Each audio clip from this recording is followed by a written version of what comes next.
നമസ്കാരം, പ്രവാസി മലയാളിയിലേക്ക് സ്വാഗതം. കുവൈറ്റ് സർക്കാർ അനുവദിച്ച പൊതുമാപ്പ് പ്രയോജനപ്പെടുത്താതെ രാജ്യത്ത് തങ്ങുന്ന അനധികൃത താമസക്കാർക്കെതിരെ നടപടിയുണ്ടാകുമെന്ന് ആഭ്യന്തര മന്ത്രാലയത്തിലെ താമസാനുമതി കാര്യം വിഭാഗം assistant under secretary major general Alwar Al Barjas. പിഴയില്ലാതെയും പുതിയ വിസയിൽ കുവൈറ്റിൽ തിരിച്ചു വരാനുള്ള സൗകര്യത്തോടെയുമായിരുന്നു പൊതുമാപ്പ്. എന്നാൽ ഇനി പിടിയിലാകുന്നവരിൽ നിന്നും പിഴ ഈടാക്കും. കുവൈറ്റിൽ തിരിച്ചു വരാനാകാത്ത വിധം കരിമ്പട്ടികയിലും ഉൾപ്പെടുത്തും. വിമാന സർവീസുകൾ സാധാരണഗതിയിലാകുന്നതോടെ അനധികൃത താമസക്കാരെ പിടികൂടാനുള്ള ക്യാമ്പയിൻ ആരംഭിക്കും. ആശ്രിതർക്കും ഈ നിയമം ബാധകമാണ്. ഇഖാമ കാലാവധി അവസാനിച്ചാൽ അനധികൃത താമസക്കാർക്കും പിഴയടിച്ച് ഇഖാമ പുതുക്കുകയോ രാജ്യം വിടുകയോ ആണ് പ്രതിവിധി. അത്തരക്കാരുടെ സ്പോൺസർഷിപ്പിൽ ആശ്രിത വിസയിൽ കഴിയുന്നവർക്കും സ്പോൺസർക്കുള്ള നിയമം തന്നെയാണ് ബാധകം. പാസ്പോർട്ട് കാലാവധി അവസാനിച്ചാൽ ഇഖാമ പുതുക്കുന്നതിന് മുൻപായി പാസ്പോർട്ടും പുതുക്കണം.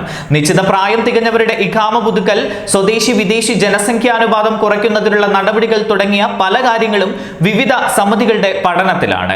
രാജ്യത്തിന് പുറത്ത് ഇഖാമയുള്ള 4 ലക്ഷം പേർ ഉണ്ട് എന്നാണ് കണക്ക്. ഇഖാമ കാലാവധി തീരാത്ത 4 ലക്ഷത്തിലേറെ വിദേശികൾ കുവൈറ്റിന് പുറത്തുണ്ട്. ഓഗസ്റ്റ് 23 കണക്കനുസരിച്ച് അത്തരക്കാരുടെ എണ്ണം 4,26,871.